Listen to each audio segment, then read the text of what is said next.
Hello friends, த சொர்ண rice சேனலில் இன்றைக்கி நம்ம பார்க்குறது சுழியன்ங்க.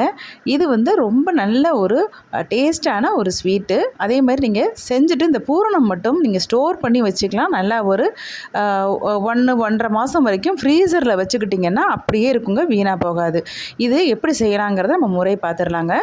இதுக்கு ஃபஸ்ட்டு நான் வந்து கடலைப்பருப்பை 1 கப் எடுத்து நல்லா ஒரு 2 மணி நேரம் ஊற வச்சுட்டு தண்ணியில் நல்லா கழுவிட்டு நீங்கள் சாதாரண வாணல்லையே போட்டு நீங்கள் வந்து வேக வச்சு எடுத்துருங்க. இந்த அளவுக்கு சும்மா அப்படி அமுக்கி பார்த்தீங்கன்னா வெந்திருந்தால் போதுங்க. ரொம்ப குழைய வேக வச்சிங்கன்னா உங்களுக்கு பூரணம் செய்யும்போது கொஞ்சம் கஷ்டமாக இருக்கும். ரொம்ப நேரம் நம்ம கிண்டுற மாதிரி ஆகிடும். இதை வந்து நல்லா தண்ணி வடிச்சிருங்க. நம்ம வெந்ததுக்கப்புறமா இந்த மாதிரி மிக்ஸி ஜாரில் கொஞ்சம் கொஞ்சமாக பேட்சாக போட்டு இந்த மாதிரி நல்லா ஒரு பொடிச்சு வச்சுக்கோங்க. இது வந்து பாருங்கள், ட்ரை பவுடர் மாதிரியும் இல்லை, அதே மாதிரி தண்ணி ரொம்பவும் இல்லை பாருங்கள். இந்த மாதிரி இருக்கணும்னா நீங்கள் நல்லா ஒரு வடிகட்டியில் போட்டு கொஞ்சம் நேரத்துக்கு வடித்ததுக்கு அப்புறமா நீங்கள் இந்த மாதிரி மிக்ஸி ஜாரில் போட்டு பேட்சாக எடுத்து வச்சுக்கோங்க. இப்போ இதுக்கு வந்து நம்ம 1 கப்பு எடுத்திருந்தோம்ல கடலைப்பருப்பு, அதுக்கு நீங்கள் 1/2 கப்புலேருந்து 3/4 கப்பு வரைக்கும் நம்ம வந்து வெல்லம் சேர்க்கலாங்க.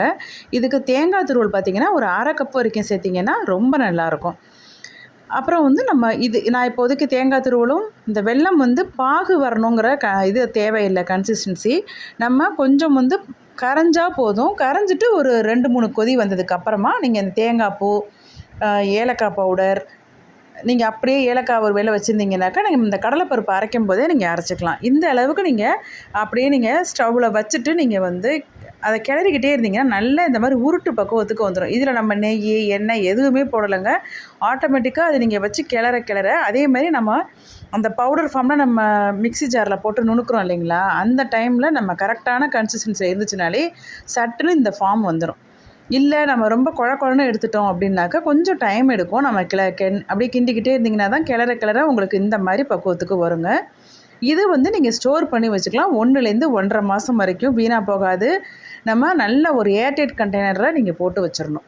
இப்போ இதுக்கு வந்து அந்த மேல் மாவு செய்கிறதுக்கு வந்து மைதா மாவு நான் எடுத்திருக்கேன். இது வந்து நம்ம எவ்வளோ அளவு செய்ய போகிறோமோ அதுக்கேற்ற மாதிரி தான். நான் இப்போ ஒரு 1/2 கப் மைதா எடுத்திருக்கேங்க. இந்த அளவுக்கு ஒரு விரல் விட்டு நீங்கள் இப்படி கை போட்டு பார்த்தீங்கன்னா லைட்டாக ஒவ்வொரு ட்ராப்பாக விழணுமே ஒழிஞ்சு அப்படியே விடக்கூடாது. ரொம்ப நீர்க்க இருக்கக்கூடாது. ஓரளவுக்கு கொஞ்சம் கெட்டியாக தான் இருக்கணும். அதாவது இட்லி மாவு கன்சிஸ்டன்சிக்கு இருந்தால் கரெக்டாக இருக்குங்க.